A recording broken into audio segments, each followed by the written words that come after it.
Well, while the attention of the public this month has been focused on horrific floods, sex acts in the parliament and the COVID vaccine rollout, China has not let up in its persecution of Australia, trade and now its allies. The latest is that Beijing has now extended its 218% tariff on Australian wine, while they've begun a vocal campaign against the way we treat Aborigines and illegal immigrants. British Prime Minister Boris Johnson has also joined our condemnation of China's abuse of the Uyghur minority and has joined with the EU to hit China with sanctions. And as we know, US President Joe Biden has hit out too, strongly, as a matter of fact, against China for flouting international trade and human rights laws. It is game on between the West and Beijing right now. So with all of that in mind, with the development that we've seen just in the last 2 weeks, is it not time for Australia to reconsider its laws permitting Chinese interests to purchase Australian property? I'd argue there has never been a more appropriate time to pause Chinese attempts to own or even lease Australian assets, including any more agricultural land. A few days ago, it was an argument waged in the Parliament by One Nation Senator Malcolm Roberts. He joins me now from our Brisbane studio. Senator Roberts, thank you very much for your time. You're welcome. Thank you for having me, Chris. Good to see you. Good to see you too. I'm glad you raised this. Our official attitude towards China, without a doubt, has changed dramatically just in the past 6 months. I would have thought that's a good enough reason to reassess what we sell to Chinese interests. Definitely. Also, all foreign interests. Chris, Australians are tired of having our ownership of assets and essential services in the hands of foreigners. We need control back in Australian hands. But China in particular, now if we look at China, it's acting like a bully. And a bully usually picks on the weakest in the area. And what we've shown in our governance under both Liberal and Labor over the last 20 years is weakness, because we've trashed our values, we've undermined our values, we've ceded our sovereignty to the United Nations on so many policies, and we've made it easy for foreigners to get control of our assets, our essential services. That's not on. We need to stand up and we need to show the Chinese that we are not pushovers. We need to show them that we are governing our country. I couldn't agree more. You raised these issues in a Senate Economics Committee during the week. I want to play part of it. This is when you were asking questions of various bureaucrats and also the Finance Minister, Simon Birmingham. Is it not time to consider stopping sales of Australian assets to overseas interests? Many countries do not allow foreign ownership of their land.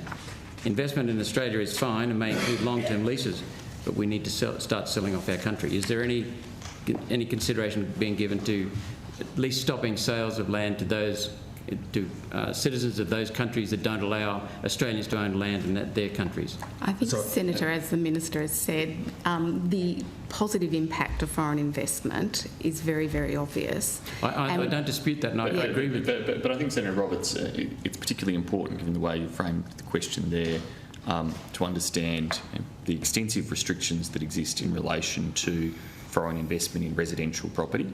In terms of your question about how other countries treat us, I guess we have, under our foreign investment arrangements, an overall approach. I've got to say, Malcolm Roberts, Simon Birmingham has shown to be somewhat ignorant in the early stages of when China came for our throat. And I get the feeling that on this topic, he needs to adapt his attitude like the government has adapted their attitude towards China.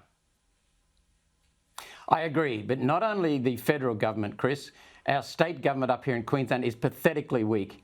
Keswick Island was leased by the Queensland Labor government to China Bloom. China Bloom has tried to make it impossible for Australians who are subleasing their own home and residentials on Keswick Island, which is near Mackay and the Whitsunday Group, made it impossible to live there, made it impossible for people to get into the national park, closed down the airport, which they must keep open, withdrawn the jetty off the landing. I've seen it with my own eyes.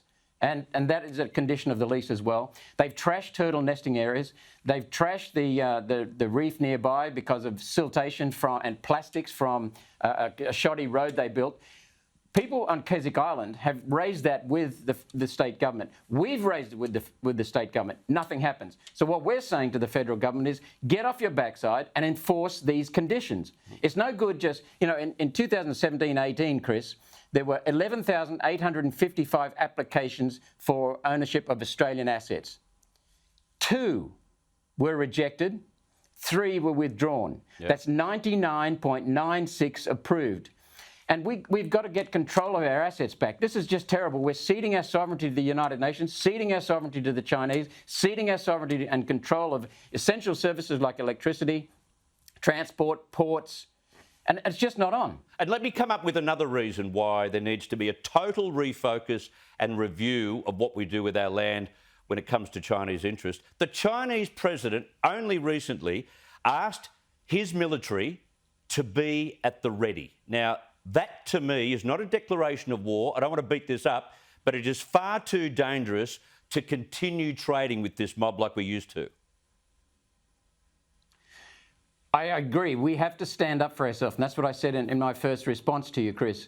You know, we have to stand up for the rights of our country. We have to stand up for the governance of our country and restore the sovereignty of this country. We can't just keep backpedaling to the Chinese all the time. We must stand up. Although in the last few days we've had some support from Boris Johnson, some support from Joe Biden as well. They seem to be continuing sort of locked arms with Australia in taking a different view of the way China is behaving.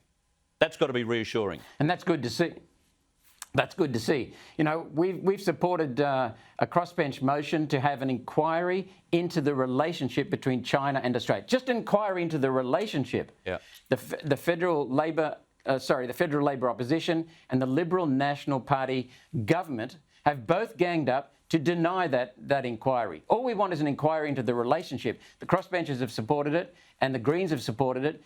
But Labor and the Liberal Nationals have worked together again to see off their mates because we've seen so many dodgy calls about corruption between the Chinese and the Labor Party, the Chinese and the Liberal Party. Exactly. We need to have the relationship exposed. Yes, exactly. Keep at it. Senator Malcolm Roberts, thank you for your time tonight. We will be. Good to hear. You're welcome, Chris. Okay.